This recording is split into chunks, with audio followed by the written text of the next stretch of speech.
ছেলেমেয়েরা এ ব্যাপারে ইসলাম কি বলে? সব জায়গায় এই প্রশ্ন শুধু যুবকদের। আর দেয় না বাবা মা।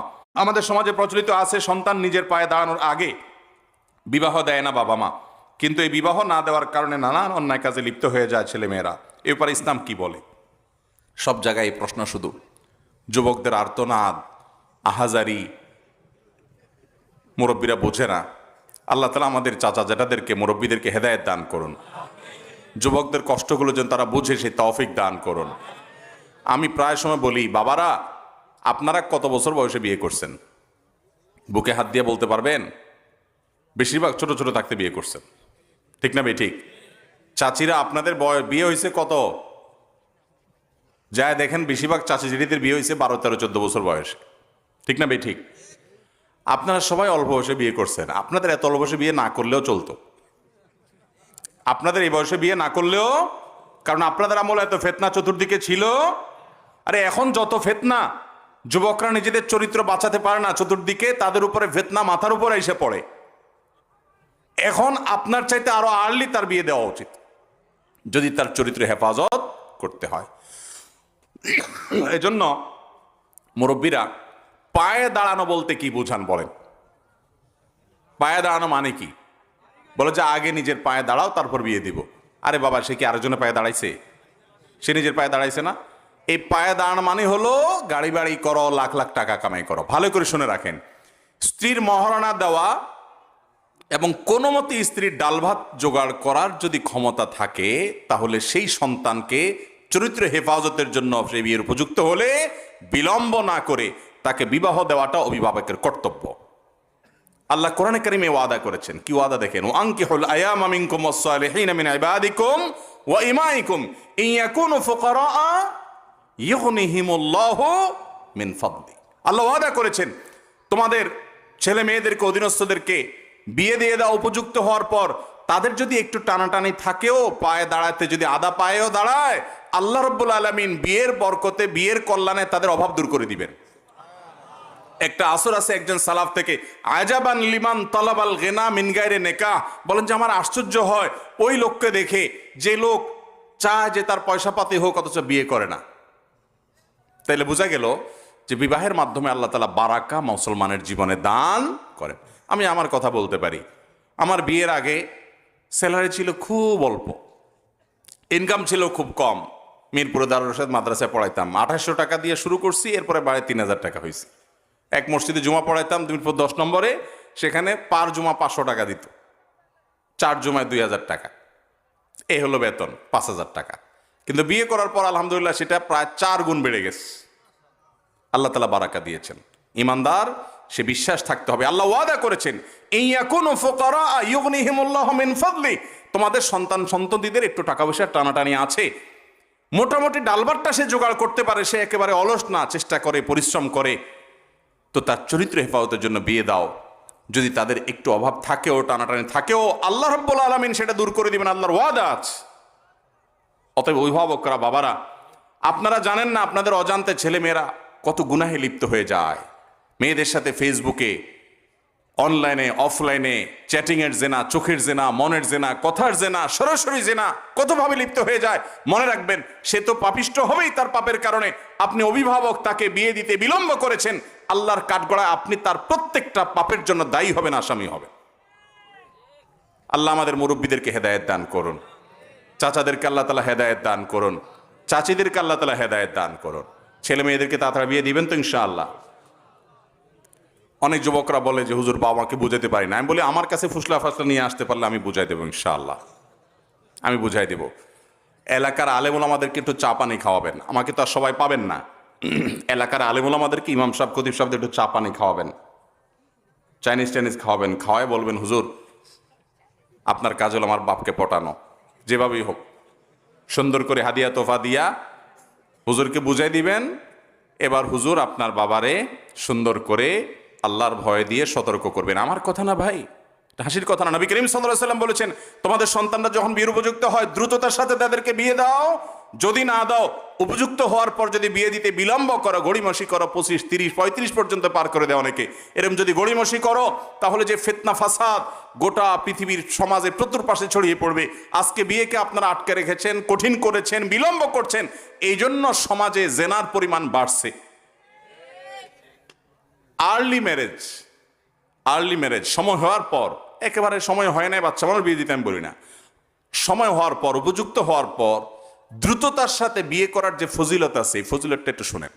ফজিলত বলতে আমি কোরআন হাদিসের ফজিলতের কথা বলছি না, নর্মাল উপকারিতার কথা বলছি। উপকারিতা হলো, আপনি যদি ধরেন কথার কথা 20, 22, 23 বছর বয়সে বিয়ে করেন, আবার যুবকরা, এর মানে এই না যে আমি মুরব্বীদেরকে পটাই দিছি আপনারা শুধুমাত্র মুছে তেল দিবেন বিয়ে করার জন্য। কাজ শুরু করবেন, সবাই উপার্জন করবেন তো ইনশাআল্লাহ। বেশিরভাগ যুবক পোলাপান আজকে টোটো কোম্পানি ম্যানেজারই করে, অযথা বেহুদা আড্ডা ফাড্ডা ফালতু কাজে সময় নষ্ট করে, আর আইসা প্রশ্ন ধরে দেয়, হুজুর বাপে বিয়ে দেয় না, কিছু বলেন। আরে ভাই, আপনি কাজ শুরু করছেন বাপে বিয়ে দিতে, আপনি টাকা পয়সা কামাই করা শুরু করে দেন, মেয়ের বাপরা আপনাকে সোলা বলে নিয়ে যাবে, ঠিক না বে ঠিক? অতএব উপার্জন করবেন তো যুবকরা ইনশাআল্লাহ। আমি ছাত্র জীবন থেকে উপার্জন করি আলহামদুলিল্লাহ, 600 টাকা বেতনে চাকরি করি ছাত্র জীবন থেকে। যশোরে যখন আমি পড়ি জামিয়া ইসলামিয়াতে, তখন আমার বয়স কত হবে? অনেক কম, হয়তো 16, 17 হবে, 18 হবে। এখন 18 বয়সের পোলাপাইন তো মনে করে বাবু বাবু খেলে এখনো বাপ মার সাথে, ঠিক না বে ঠিক? বেশিরভাগ অলস এবং কুড়া যুবকরা কাজ করবেন তো ইনশাআল্লাহ। বাপের লাখ টাকা কোটি টাকা থাকুক, আপনি পরিশ্রম করবেন, একটা টিউশনি শুরু করবেন, একটা হালাল উপার্জন শুরু করবেন। হালাল উপার্জন করতে কখনো কুণ্ঠা বোধ করবেন, লজ্জা বোধ করবেন, চেষ্টা করবেন তো ইনশাআল্লাহ। তো যেটা বলছিলাম, আর্লি বিয়ে হলে কি লাভ হয়? ধরুন আপনার 22 বছর বয়সে আপনি উপার্জন শুরু করছেন, ডাল ভাতের ব্যবস্থা করতে পেরেছেন, বাবা মাকে বোঝা বিয়ে শাদী করতে পেরেছেন। আল্লাহ তাআলা আপনাকে একটা যদি সন্তান দেয়, 25 বছর বয়সে আপনি বাপ হয়ে গেলেন। এই ছেলের পড়ালেখা শেষ করতে করতে সে নিজের পায়ে নিজে দাঁড়ায়, উপযুক্ত হয়ে, কর্মক্ষম হয়ে, কর্মজীবনে ঢুকতে ঢুকতে ধরেন 20-22 বছর মিনিমাম লাগবে, আরো বেশি লাগে। তাহলে আপনার বয়স 25, ছেলের বয়স 20-22, এভারেজে কত দাঁড়াইলো? প্রায় 45-এর কাছাকাছি। 45 মানে আপনি তখনও শক্ত, মাশাআল্লাহ, ছেলে বড় হয়ে গেছে, ছেলে আল্লাহ 2-4টা দিছেন। কোনোটা যদি অমানুষ হয়, আপনার বয়স তখনও 45, আপনি টনটনা এখনো, বুড়ো হয়ে যান না এখনো, শেষ হয়ে যান না এখনো, কর্মক্ষম আছেন। বেশি উল্টাপাল্টা করলে কানটা মোলে রাস্তা ধরা দিতে পারবেন, ঠিক না বেঠিক? ছেলেও সোজা থাকবে।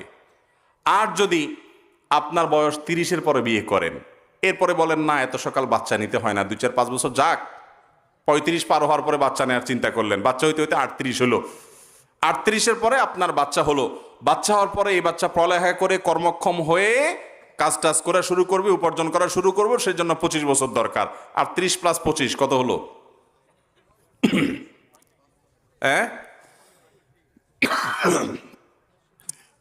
60-এর বেশি প্রায় না? 63-65 বছর বয়স হওয়া মানে তো আপনি শেষ, ঠিক না বেঠিক? ওই বয়স পর্যন্ত আপনার সংসারে ঘানি টানা লাগবে, কারণ পোলাপান এখনো পড়ালেখা করতেছে, কাজ শুরু করে নাই। এরপরে আল্লাহ না করুক যদি অমানুষ হইছে, আপনার তো এখন আর চাকরি বয়স হওয়ার নাই। এবার ওই পোলার জুলুম সহ্য করা ছাড়া আর কোনো উপায় আছে? আমার ওয়াইফকে অনেকে পরিচিত অনেক মহিলারা বলে যে, ভাবি মাশাআল্লাহ, এই বয়সে আপনি শাশুড়ি হয়ে গেছেন, কদিন পরে নানি দাদি হয়ে যাবেন, মনে হয় যে আপনি এখনো ইয়াং, আর আমরা মাত্র বিয়ে করলাম, এখন একটা বাচ্চা মাত্র নাক দিয়ে শিন পড়তেছে, কবে এটা মানুষ করবো আল্লাহ জানে। আফসুস করে। আপনারা যেটা স্মার্টগিরি মনে করতেছেন, ওটা হলো আসল খ্যাতগিরি। আল্লাহ এবং তার রাসূল সাল্লাল্লাহু আলাইহি সাল্লামের বাতানো পথের বাইরে কখনো স্মার্টনেস হতে পারে। আমাদের সমাজের সবচেয়ে বড় মিথ্যাগুলোর একটা হলো ছোট পরিবার সুখী পরিবার। ছোট পরিবার, সন্তান একটার বেশি, 2টা নয়, এরকম কথা আছে না ভাইরা আমার?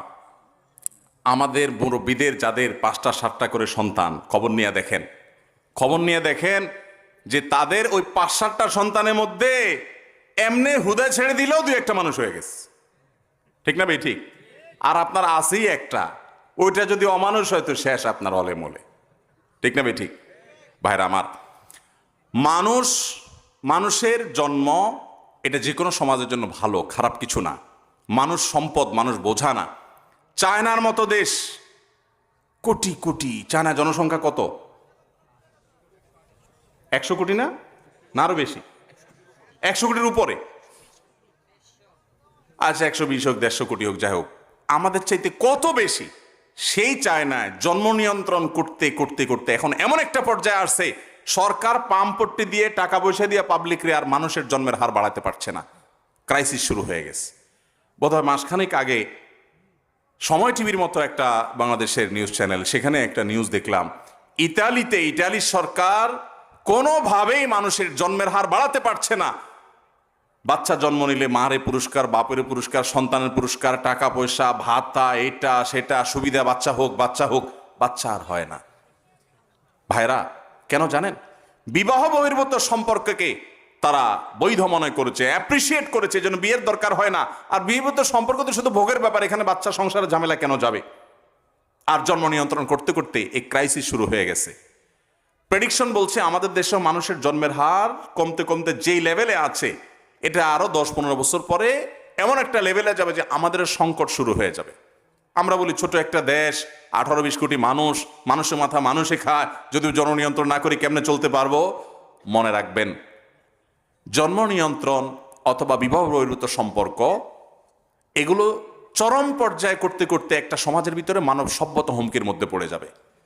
আল্লাহ রাব্বুল আলামিনের বিধানের উপরে পাল্লা দিতে গেলে গোল্লা যাওয়া লাগবে।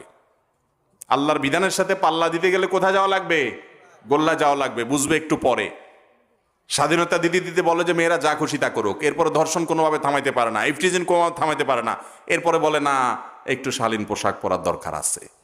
গাদায় পানি খায় কিন্তু গলায় খায়। আল্লাহ তাআলা আমাদেরকে আল্লাহর বিধানের গুরুত্ব বোঝার তৌফিক দান করুন। আমার আপনার ব্রেনে বুঝে আসুক বা না আসুক, আল্লাহ যা বলেছেন এর মধ্যেই কল্যাণ আছে, কোনো সন্দেহ। আল্লাহ যা নিষেধ করেছেন এর মধ্যে ক্ষতি আছে, কোনো সন্দেহ।